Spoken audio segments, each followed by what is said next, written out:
Hi everyone, welcome back again to my YouTube channel. My name is Osereme, and in today's video we are going to be learning how to go about an inner corset with a zipper on top of it. So if this is something you're interested in, you definitely want to keep on watching.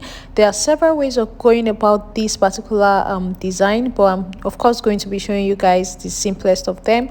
So let us get started with this video.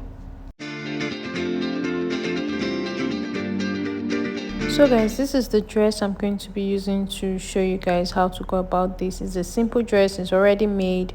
I shared the tutorial for the making of this dress a couple of weeks back, and if you watch that tutorial, you know that the front of this dress actually had some bone channels, so it's perfect for me to use to show you guys how to go about the inner corset. So guys, one thing I want you guys to take note of is that you cannot place an inner corset on a dress if you do not intend to snatch the waist, because there is no need putting an inner corset into a dress if you're not going to snatch the waist of that dress. The purpose of the corset is for it to be able to drag your skin in, press like maybe your stomach in, so that your waist looks smaller. So if you're not snatching your waist, there is really no need for you to go about placing an inner corset into your dress. You must snatch your waist if you intend to place an inner corset into your dress. So this particular dress here, I made it with my exact measurement. I did not snatch my waist when I was making this, so I just decided to take 2 inches away from my actual waist measurement now. So I'm going to now go ahead and sew this in on the sides from the waist so that it becomes tighter. Now by the time I sew these areas I'm marking, this dress is not going to enter my body again, and that's where the corset will become useful, so that by the time I lace it up at the back, I'll be able to zip it up. So the areas are marked. I'm going to go ahead and stitch them down on both sides, and then I have this fabric that I intend to use for the corset at the back. So I'm just going to go ahead and iron hairstay to the wrong side of this fabric to make it stronger, and I will be right back. So guys, I've made my waist tighter by stitching following the lines that I drew out earlier. Okay, so now this dress like this will not enter my body. I will not be able to zip it up. So now I've ironed my hairstay to this piece like I said before. So I'm going to measure the area I'm going to be placing it. Now for the length and width of the corset piece, it's nothing special. All you just have to do is to take the measurement on your dress. So I'll just come down from the armhole here by about 1 inch and make a mark. So this is where the corset is going to start from, and for the length of the corset I'll just take it below the waist, maybe 4 inches below the waist, and mark it. So this is going to be the length of the corset. Make sure it goes below the waist so you'll be able to snatch your waist. Now for the width, I'll just measure from the side to where my dart started from, and what I have there is 5 inches, and then for the length I had about 11 inches. So from here to here will be for the width, and then the length will be 11 inches. So I'm going to go ahead and use this now to cut out on my fabric for the loop at the back. So now I've folded my fabric into 2, and I'm going to fold it again into 2. So I'm trying to cut out the 2 sides of the corset at the back. So yeah, fold it into 4 like I've done. And then for the length I am marking 12 inches. Remember we had 11, so I'm marking 12.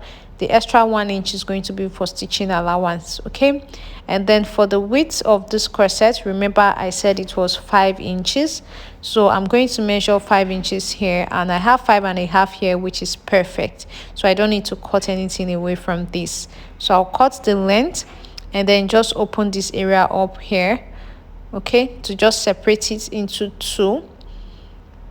And now I have the 2 pieces that I'm going to be using to make this corset. So I have the 2 for each side.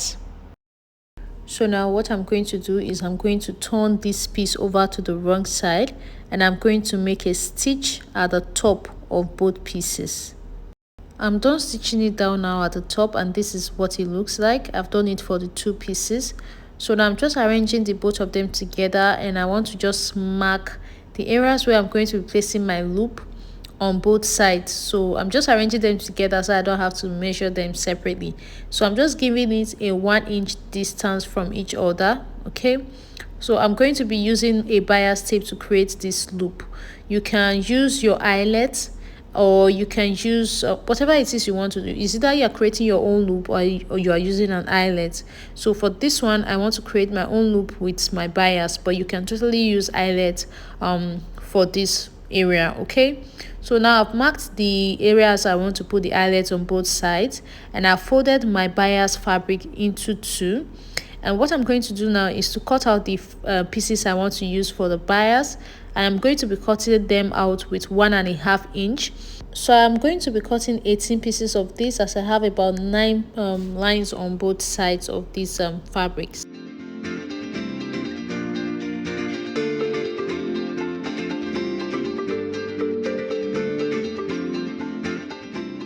So I'm done cutting them out. So I'll just pick one, fold it into two, and place it like this on the areas I have marked and pin it down. There are different ways of also going about the loop, so this is like the easiest method. I'm just going to go ahead and do this. I'm actually going to do it on the sewing machine, because even though I pin it down, I'm going to have to remove these pins when I'm stitching it down on the sewing machine. So let's just go over to the sewing machine. So basically, just turn the fabric over to the wrong side, and then start placing the bias just the same way you see me doing it, like this. Make sure all the rough edges are facing the same direction, and then start stitching them down on each of the lines that you marked. So I've stitched down the first one on the line.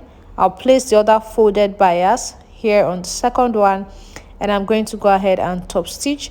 Make sure to like go back over and over again on top of the bias, so that the bias doesn't pull off easily when you are trying to snatch your waist with the corset. Okay, so you can see how I'm going back a couple of times. So you're going to actually continue with this process until you're done with all the lines that you have drawn out. So once you're through with the first one, go ahead and do the same thing for the other one.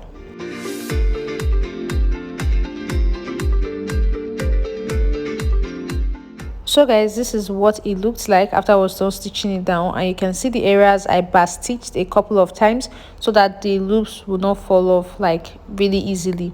So now go ahead and turn everything over to the right side. It should look something like what I have right now, and then go ahead and iron out your pieces. So guys, it's all ironed out now. You can see how neat it looks. So now I'm going to go ahead and create bone channels. You must have bones on your corset for it to be able to give you that snatched effect. So I measured the width of my corset, and it's about 1/2 inch wide. So I'm going to be creating bone channels that are just a little bit bigger than 1/2 inch, and from here I'll measure about 2 inches to start the second loop. Okay, so I'll make one here, and I'll make 2 lines here for the second bow channels. So after I was done, this is what it looks like. So on this area closest to the loop, I have 1 line, and on the other side I have 2 lines. So you must do 2 lines on the other side for you to be able to actually have a channel. So when you're through, go ahead and cut out all your bones. Make sure it is at least 1/2 inch shorter than the area you are going to be putting it, so that it doesn't break your needle when you're trying to finish the end. And then go ahead and pass it through the channel that you have created. Whenever you pass your bone through your channel, the fabric is going to automatically bend. It's a normal thing. So to actually fix that, when you're done passing all your bones through your channels, you're just going to go ahead and iron everything out nice and clean, and it's going to come back to being straight. So I'm going to go ahead and iron the pieces out now to be straight.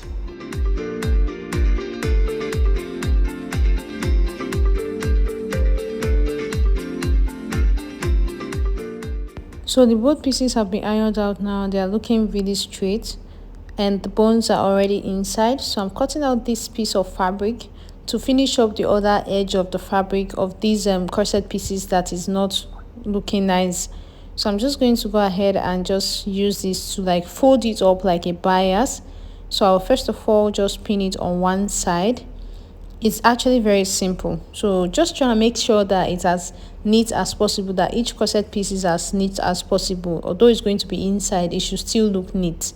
So I'm going to stitch it down first, and then fold it in and use it to like finish up this rough edge that I have here. So I'll just go ahead and stitch this area down and do the same thing for the other one as well. So guys, it's all stitched down now. Both pieces are looking really neat. So basically you're going to just go ahead and place it on the back of the dress. So I'm going to just arrange it just the same way you see me doing, like this. Arrange it on the back of the dress. So when you're arranging it, just place it in a way that it's exactly straight on the dart line, like you see me doing, like this. So I use the dart as a template to arrange the two pieces. So once they are straight on the dart, I'm going ahead to just check to make sure that the lengths are exactly the same on both sides, and I'm just going to go ahead and pin it down basically. So just pin it in place. Make sure that you're doing this on the back. Okay, pin it in place, and we're going to head over to the sewing machine and just top stitch this to the side. I'm going to do the exact same thing to the other side. At the beginning of this video, I told you guys that this was the simplest way of going about this. Now if you're doing an inseam finishing for your dress, that means that the finishing of the inside of your dress is not going to look like this. You're not going to have your seams outside. That means that you're going to be placing this corset in between your lining. It's actually quite different from this one that you're stitching directly on the side.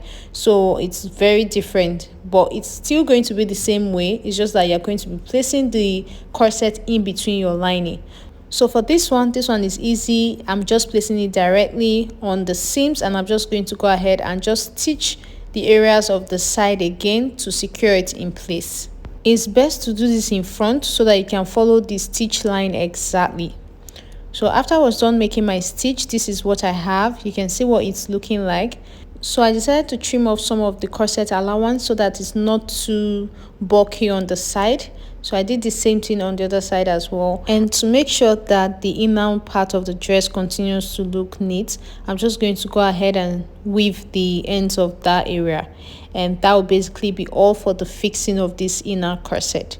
So I'm done weaving it up, and I am just going ahead to lace the corset inside the dress. You can see how easy it is. So this is something you can just do on the side after making your full dress.